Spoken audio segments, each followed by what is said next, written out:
Good morning. Happy Sunday. Today is March 29th. Welcome to day 9 of our live gratitude practice.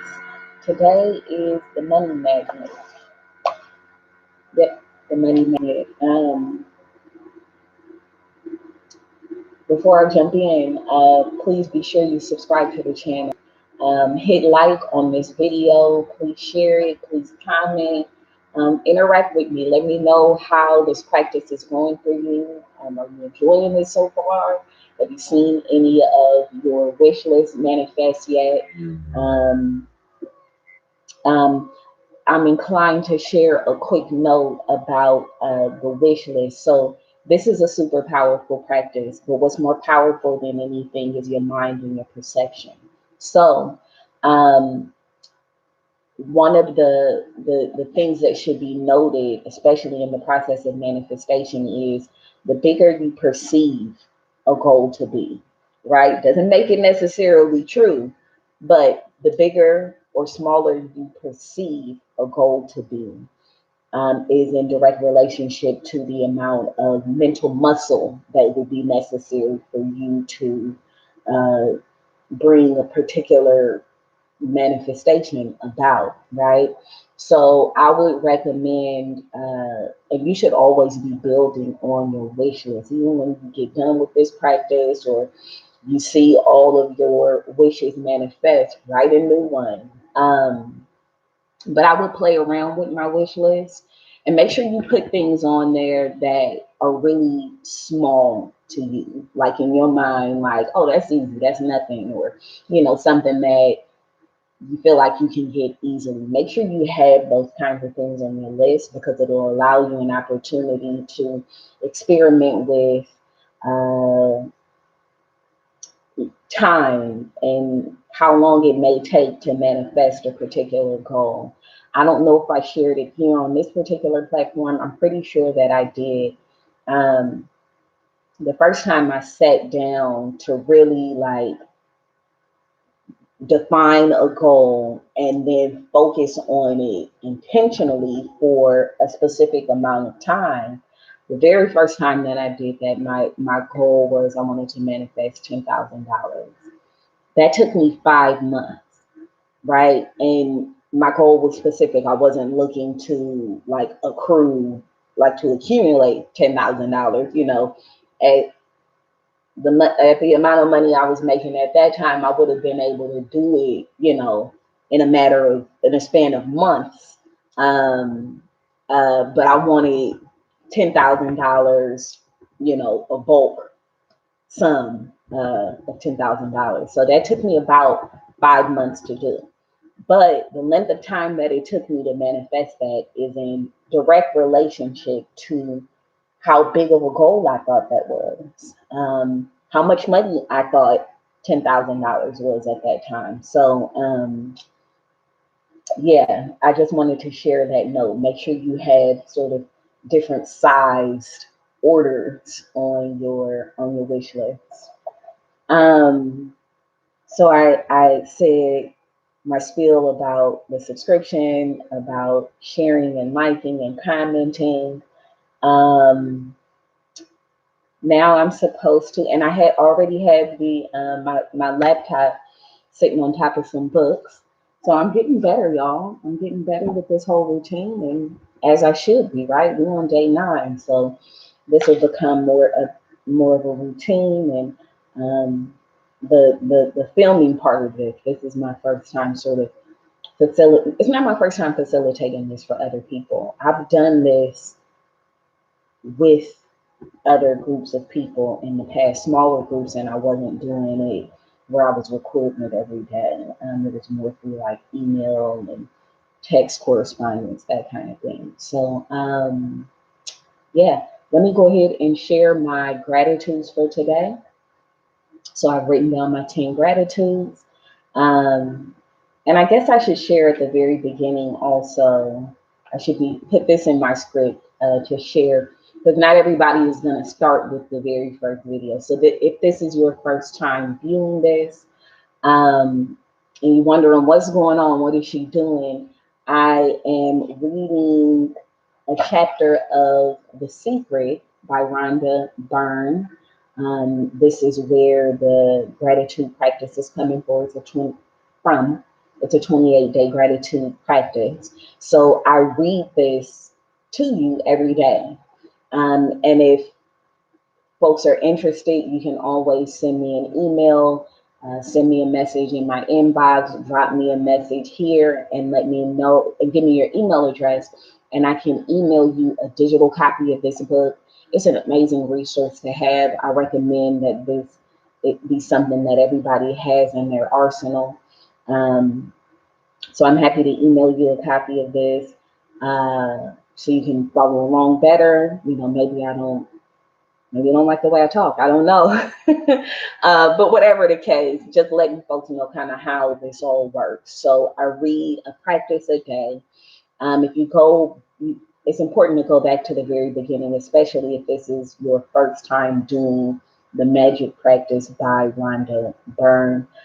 It's designed in a really specific, really magical way. So I definitely recommend starting from the very beginning at the prep, because there are some things that you need to do to prepare for this practice so you can get the most out of it. Um, so yeah, now I'm going to read my gratitudes for today. So we do 10 gratitudes. Very first thing, we write down our gratitudes and we write why we're grateful for those things. So I was good today about putting little stars next to the ones that I was going to share so I could identify them easily. And I hope I'm speaking loudly and clearly enough. I have my retainers in, and I sometimes um, maybe I don't speak quite as clearly.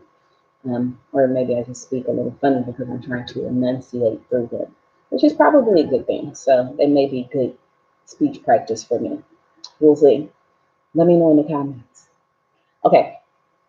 So one, I am grateful for my robust health because it allows me to enjoy my life, especially with this shelter in place thing going on. So I normally work out 3 to 4 days a week.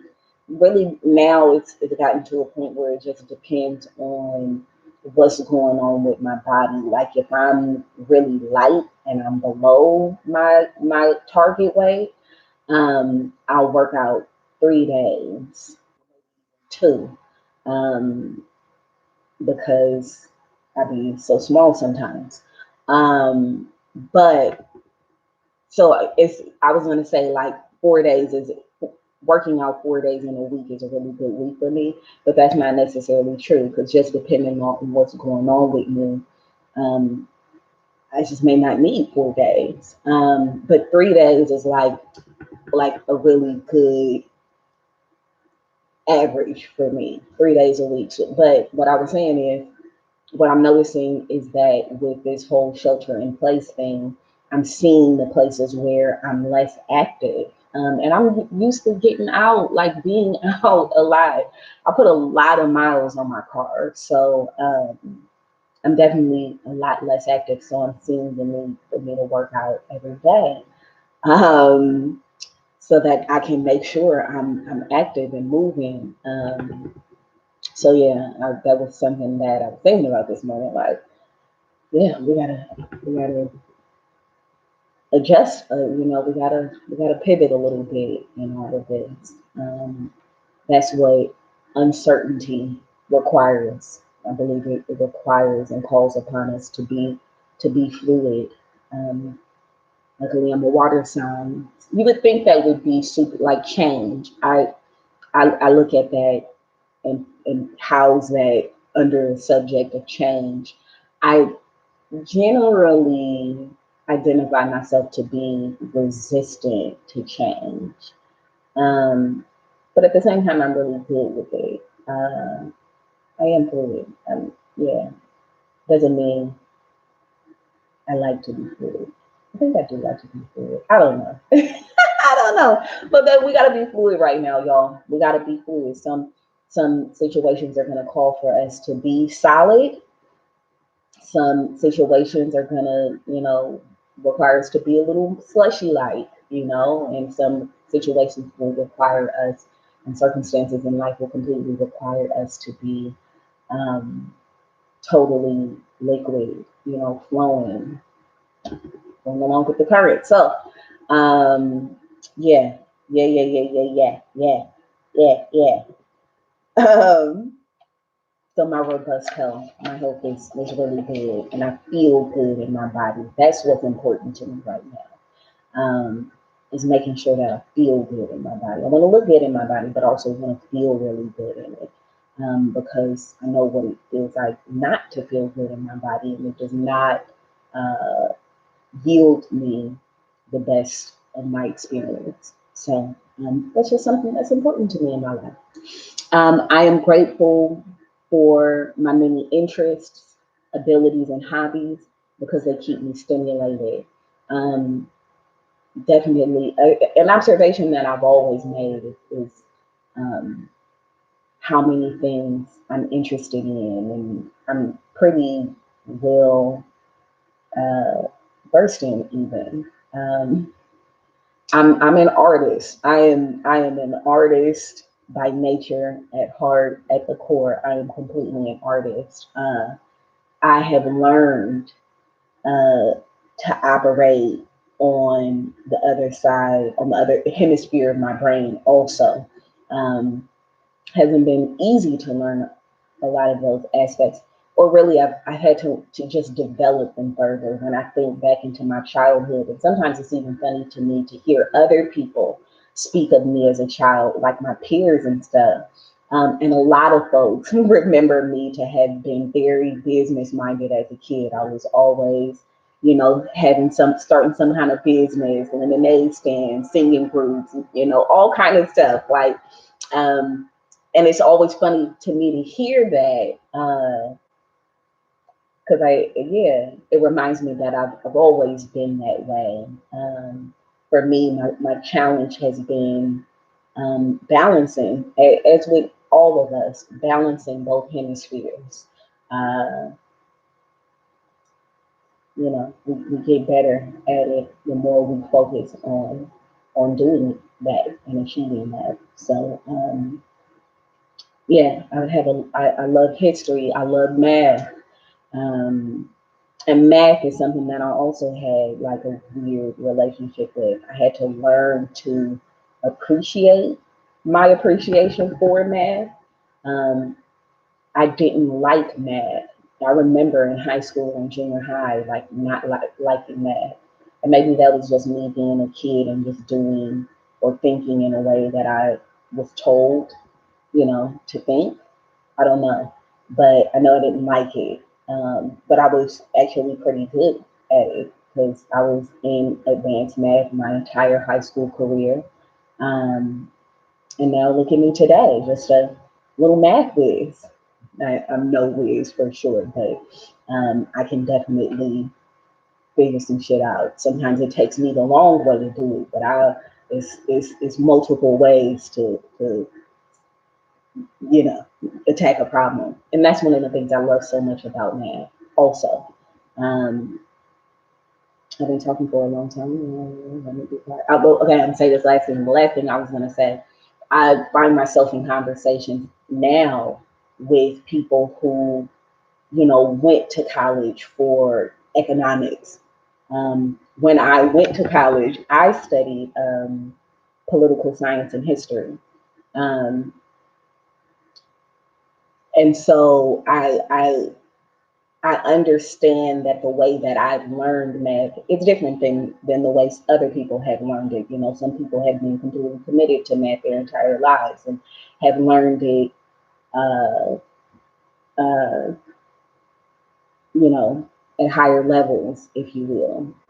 Although that's something you can completely study on your own at whatever level you want to. But find myself in conversations with people that I may perceive to be more sophisticated in math than I am, like Sanford. He'd be like cussing me out about some shit. No, that's how you do the problem. I'm like, well, hold on. It's more than one way to solve this equation. You know, and that's one of the beautiful things about math. So I was just getting caught up in just all the wonderful things there are to discover and to study in life. I appreciate that. I enjoy that. And thankful for more time to just sit down and explore those things. I really don't have nothing else to do right now.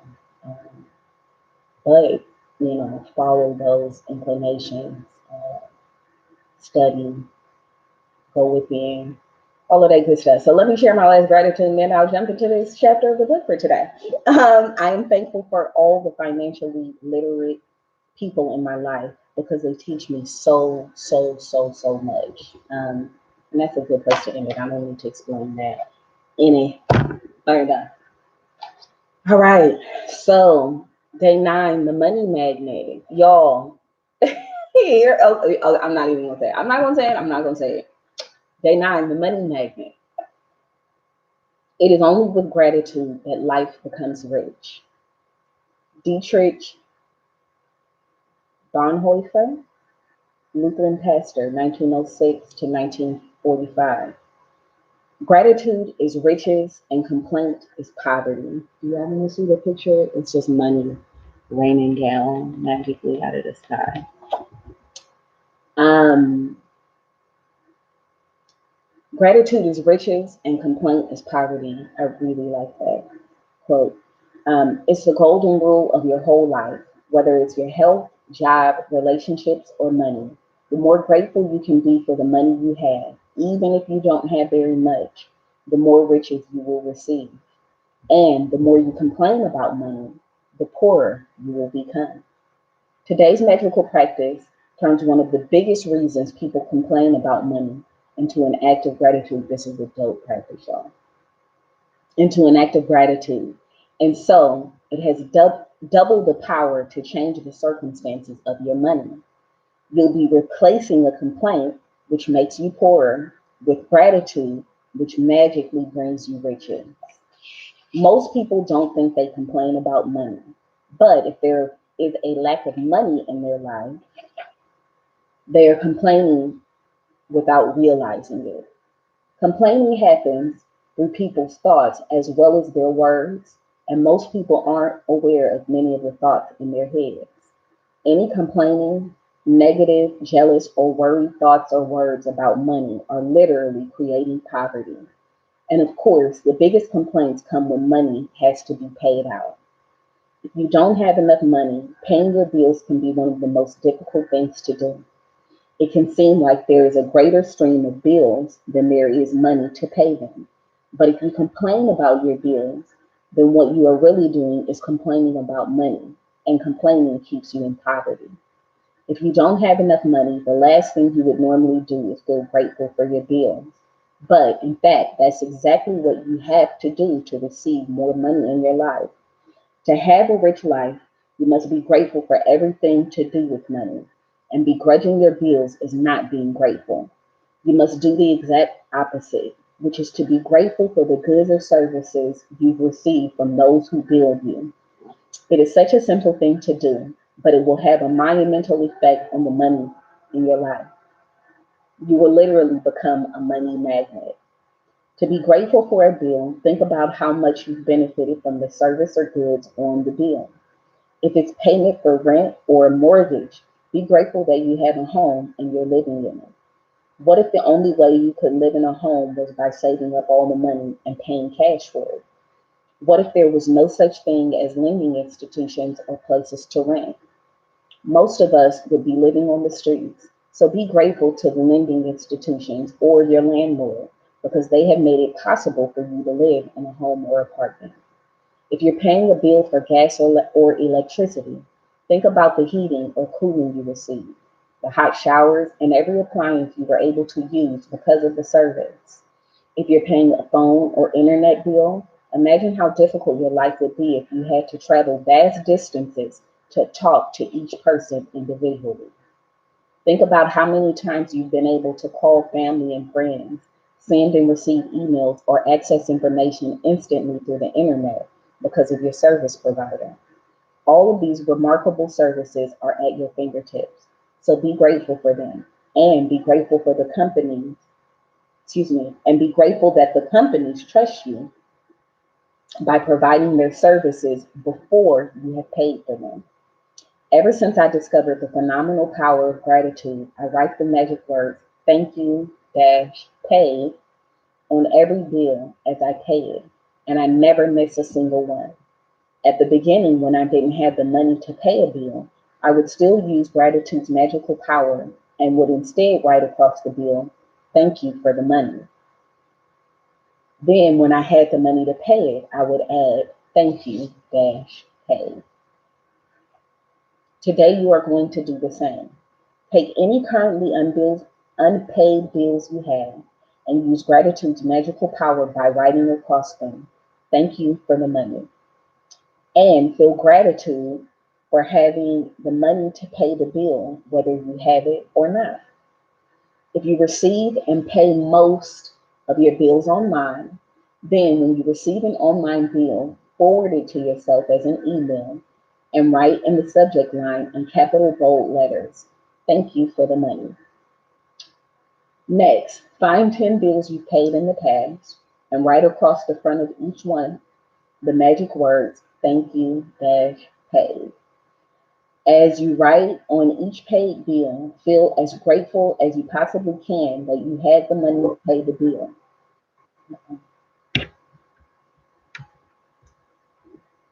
Let's read through this. The more gratitude you can harness for the bills you paid, the more money you will magically magnetize to you. From this day forward, you can make it your regular practice that whenever you pay a bill, you briefly think about the great service you received from the bill and write across the face of the bill the magic words, thank you, paid.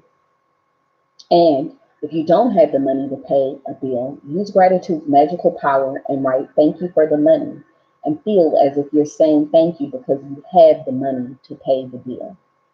Feeling gratitude for the money you paid out guarantees you will receive more. Gratitude is like a magnetic golden thread attached to your money. So when you pay money out, the money always returns to you, sometimes equally, sometimes tenfold, sometimes 100-fold. The abundance you receive back depends not on how much money you give, but on how much gratitude you give it. You could have so much gratitude when you pay a bill for $50 that you could receive back hundreds of dollars. Okay?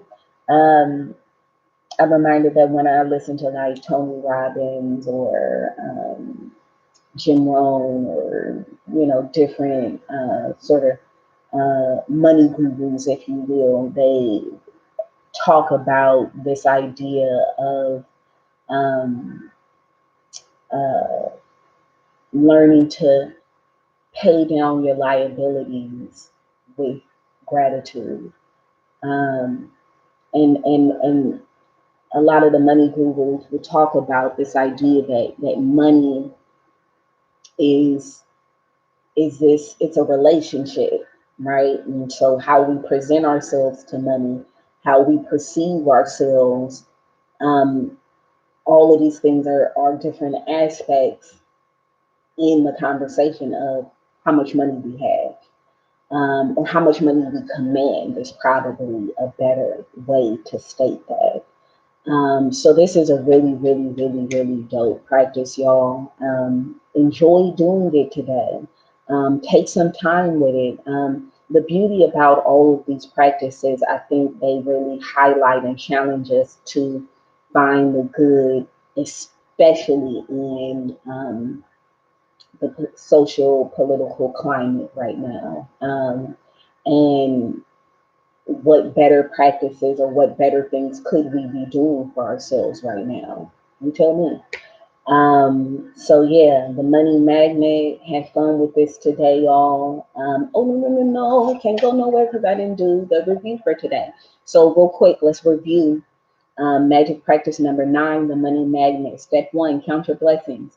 Make a list of 10 blessings. Write why you're grateful. Reread your list, and at the end of each blessing, say thank you, thank you, thank you, and feel as grateful for that blessing as you can. Number 2, take any current unpaid bills you have, use gratitude's magical power, and write across each one, thank you for the money. Feel gratitude for having the money to pay the bill, whether you have it or not. Number 3, take 10 bills you've paid in the past and write across the front of each one of them the magic words, thank you, paid, and feel truly grateful that you had the money to pay the bill. Last step, number 4, before you go to sleep, take your magic rock in one hand and say the magic words, thank you for the best thing that happened during the day. So again, thank you all for joining me for day 9. Please be sure to subscribe if you're not already a subscriber to the channel. Give me a thumbs up. Uh, Drop me a comment in the comment section and let me know how you're enjoying the practice thus far. And I'll see y'all tomorrow. Have fun with Magic Money. Peace, family.